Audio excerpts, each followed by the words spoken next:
Good morning. It is June 4th, 2020. Trying times we're in. We're at what I hope is the tail end of the coronavirus. Everything's been shut down pretty much since mid-March. The zoo's not been open, of course. Restaurants been open a couple of weeks now with reduced seating. Been working over the last few days getting the zoo back open and taking precautions. At Earth Explorer, just an update. There's been so much confusion about what to do, what the experts say. One week they say wearing masks are good. The next week the same expert says wearing mask is dangerous. The media has been, there's no words to explain what the media has been. This is my opinion as of this point, and really pretty much not too long after it first started, that it was all politicized, especially the shutdown, taking our economy down after our president had created the best economy in United States history and probably world history. It just saddens me to see where our country is today economically and socially,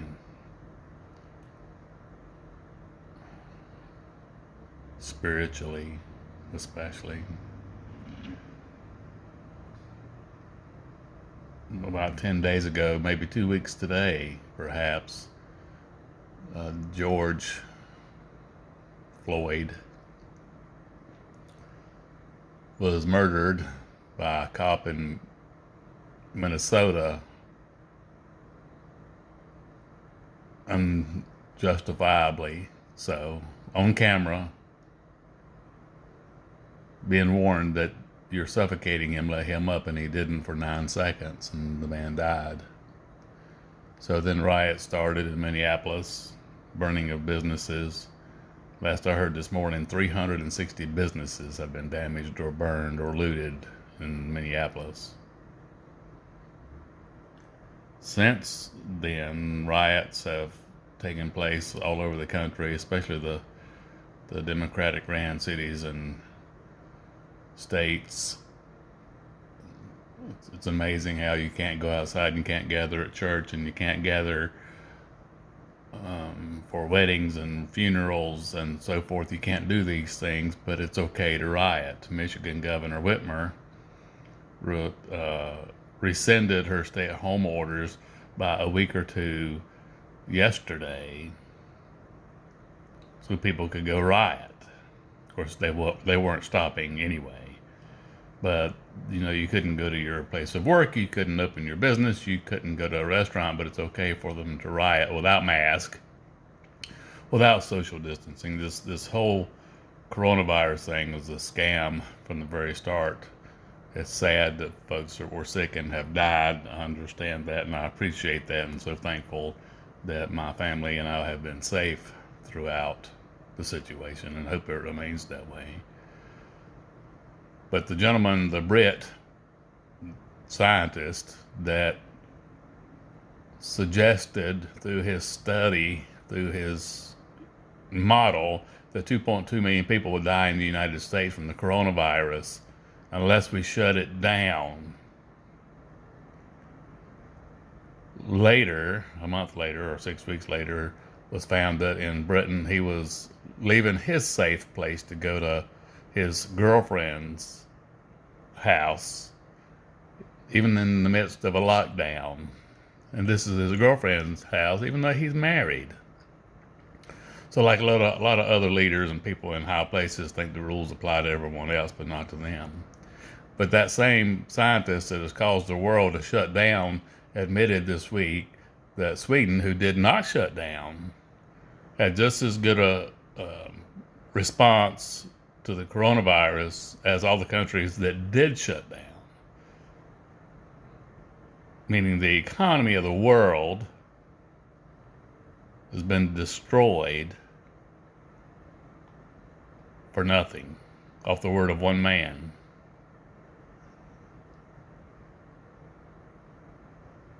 People's livelihoods, their dreams, their businesses that they've worked all their lives for, in some cases, are gone. They're just gone. And so if you weren't deemed essential, then you couldn't go to work. Obviously, Walmart, Lowe's Hardware, Home Depot, the grocery stores are all deemed essential. Even hospitals were not deemed essential other than for coronavirus. Hospitals laying off people right and left because they can't do elective surgeries because they put all the attention to coronavirus. Sad, sad times. Again, I'm not downplaying the effect of coronavirus and the deadliness of it, but it wasn't worth the shutting down of the economy and putting 40 million people out of work. 40 million people.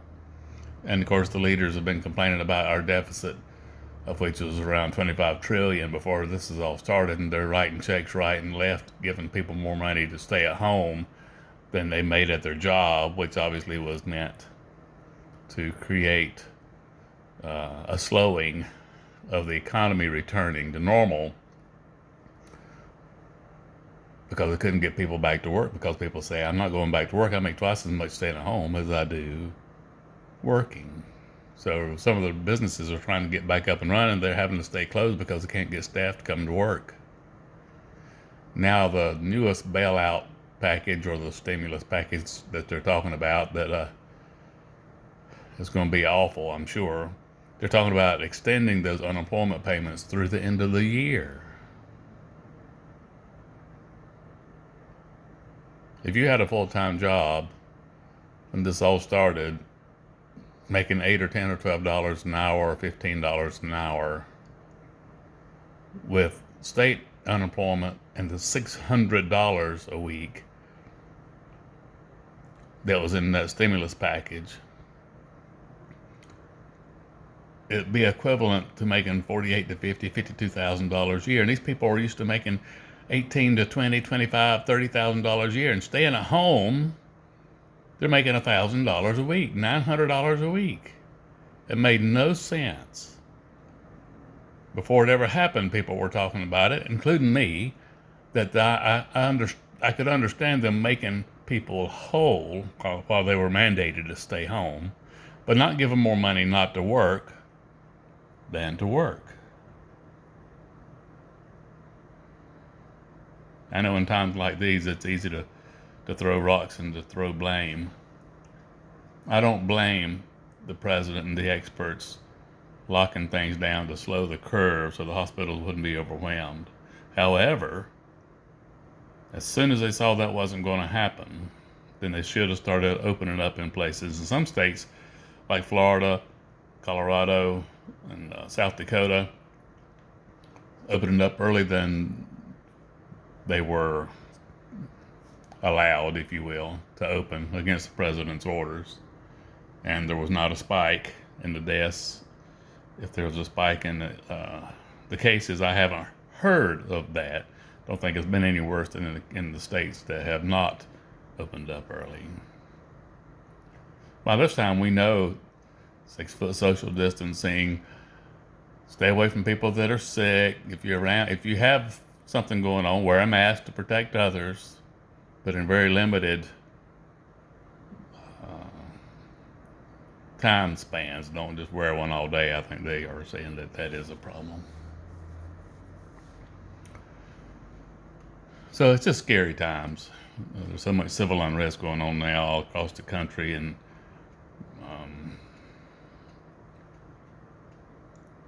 it takes my breath away. It takes.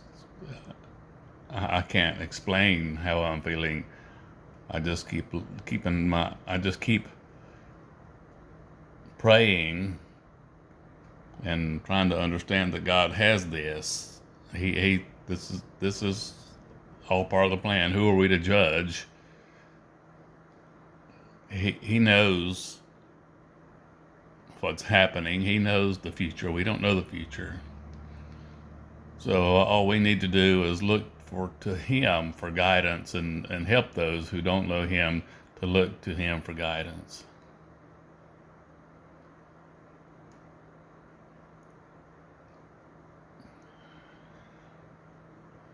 I know Lauren had to come home from Appalachian State early because of the virus, because the college shut down. This, of course, is her freshman year, and she was enjoying her part of adulthood, or her starting her adult life. And it really was hard on her to come home, and Sunday she was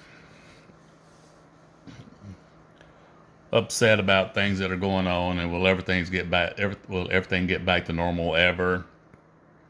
I don't know the answer to that question. One of the worst terms I've ever heard is the new normal, and people being accepting of a new normal. I don't want a new normal. I want the normal. And we had the freedoms to worship in a building with other brothers and sisters, when we had the freedom to hug and shake hands and show affection towards each other and not be judged by others because we're not wearing a mask. It's just, you can't get your arms around everything that's going on.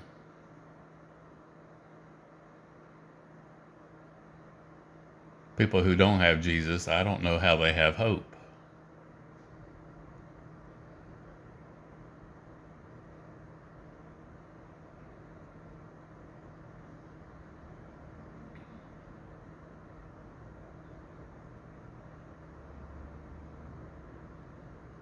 They say time heals all wounds.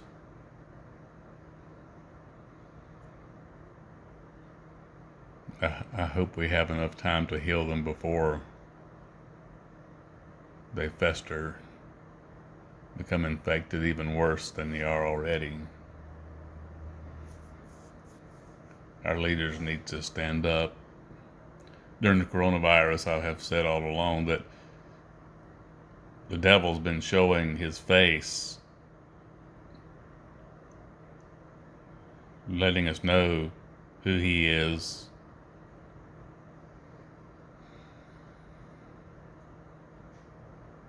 Sometimes it's hard to recognize the devil, sometimes it is not. The hard part is recognizing the devil and making a difference in that situation, or showing Jesus over the devil, and let the public, let the masses see the difference who aren't used to looking for the difference.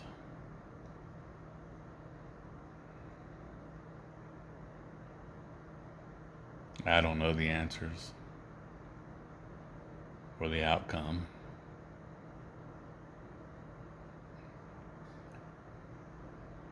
I do know that I trust in Jesus, and I'll lift it up to him. But the coronavirus, and of course the rioting and looting that's going on, the peaceful protesters I have no problem with. Most of them are white. And a lot of the protesters that are rioting and pillaging and burning are also white. It's not a black-white problem. It's a good and evil problem. And I'm hoping through all this that enough people will see the evil and the devil in decisions that are being made across this country by leaders that are supposedly for the people. It's obvious now that most people that are in leadership are not for the people, they're for themselves.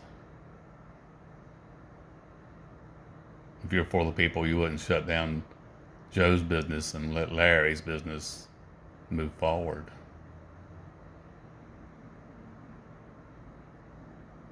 To arrest someone who opens up a beauty salon so she can get back to work to feed her children, that didn't get any stimulus money, that didn't get any PPP money. And so they arrest her while they're letting criminals out of prison so they won't get the coronavirus. And then a pretty good percentage of them are being arrested immediately almost because they go out and commit crimes. And in the riots in the Democratic run cities, they're arresting people for the rioting and burning and looting and worse. And then because of the no bail program that they've come up with some of these liberal cities, they're literally letting them go with no bail. They fill out paperwork and let them go. It's a real deterrent, huh? Again, I don't know the answer. Other than Jesus Christ. And we have to trust in Him. No matter what happens here, we have to trust in Him because He knows the future. He's got it, as they say. And just open up your hearts and lift it all up to Him and trust in Him. I love my family. It does make me sad to think that my grandchildren won't know the America that I know and have known.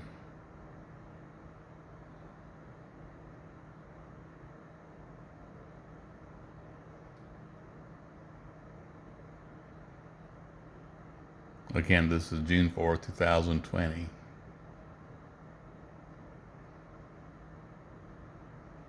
And for anybody that is watching this and any time in the future, I love you all. Be safe.